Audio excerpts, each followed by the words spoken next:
بيان مش نقرا بيان قناه التاسعه للعموم الان سيجدون في نسخه الورقيه بعد قليل. ان اداره قناه التاسعه وهي تتابع الجدل المثار حول عدم بث الحوار المسجل مع الرئيس السابق محمد منصف المرزوقي ليله الاربعاء 14 سبتمبر 2016 يهمها التوجه للراي العام الوطني بالتوضيحات التاليه. اولا، تمسك اداره القناه واسرتها الموسعه بقيم حريه التعبير والاعلام في اطار خطها التحريري الحر والمستقل.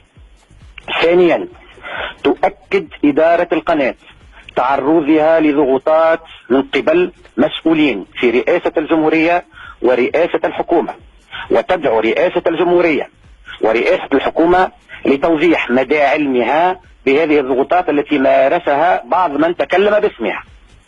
ثلاثة، تدعو إدارة قناة التاسعة بعض الأطراف السياسية إلى عدم إقحام القناة في صراعاتها، مؤكدة وقوفها على نفس المسافة من كل الأطراف السياسية والتيارات الحزبية.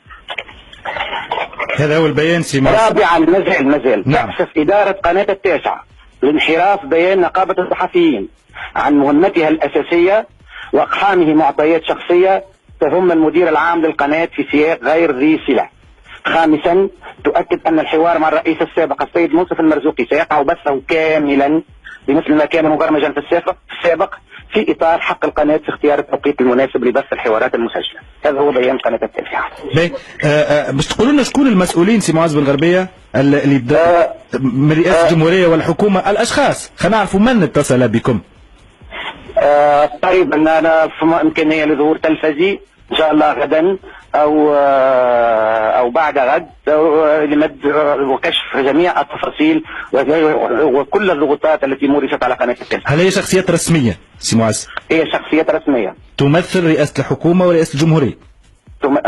تمثل رئاسة الحكومة بالتأكيد ورئاسة الجمهورية ما دام شخصيات بصفة وزير أو بصفة مستشار. نعم. وقتاش صارت الاتصالات هذه؟ الاتصالات صارت ما عنديش يوم أحد أذكر ذلك جيدا، يوم الأحد الفارط. الأحد الفارط؟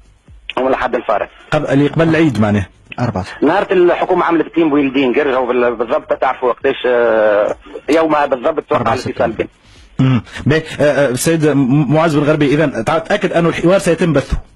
الحوار سيتم بثه كاملا دون نقصان، دون زيادة بطبيعة أو نقصان. باش تتم الليله او يوم غد او اعطينا تاريخ؟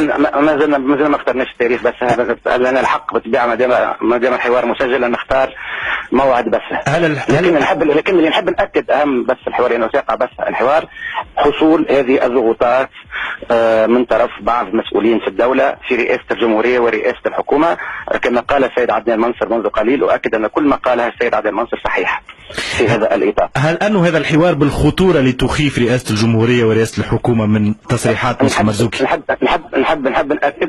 نحب ناكد لك باني الان اتصل واتكلم بصفتي مدير عاما للقناه وليس بصفتي الاعلاميه. انا الحوار لم اشاهده بالمرة، كنت خارج البلاد عندما وقع تسجيله، وأن في قناة التاسعة بإمكانكم الاتصال بكل صحفيها، بكل الناس اللي تعمل فيها، برهان بالمكي، بالناس اللي تعمل في قناة التاسعة خاصة بغرفة الأخبار، بأنه لا حق لي في التدخل فيما يقع بثه أو يقع إعداده من برامج أو من نشرات إخبارية.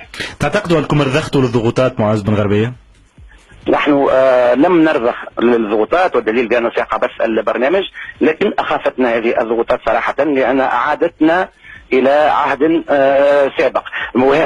في هذا الإطار كل ما نطلبه صراحة أن يوضح رئيس الجمهورية ورئيس الحكومة ما مدى علمه بهذه الاتصالات، هل صارت بصفة فردية من طرف الوزراء هذم والمستشارين، أو كان رئيس الجمهورية أو رئيس الحكومة على علم بهذا. واضح. نشكرك برشا. نشكر دوري، ما عادش عندي اسئله اخرى. بارك الله فيك. شكرا لك سيد معاذ بن غربيه على هذه الايضاحات. هذه ابو بكر يا صديقي يا صديقي السيد معاذ بن غربيه، شكرا لك جد عليك مدير عام. انا بهذه الواحد اللي السيد مدير معاذ بن غربيه خلينا ناخذ مره اصدقاء قبل كل شيء.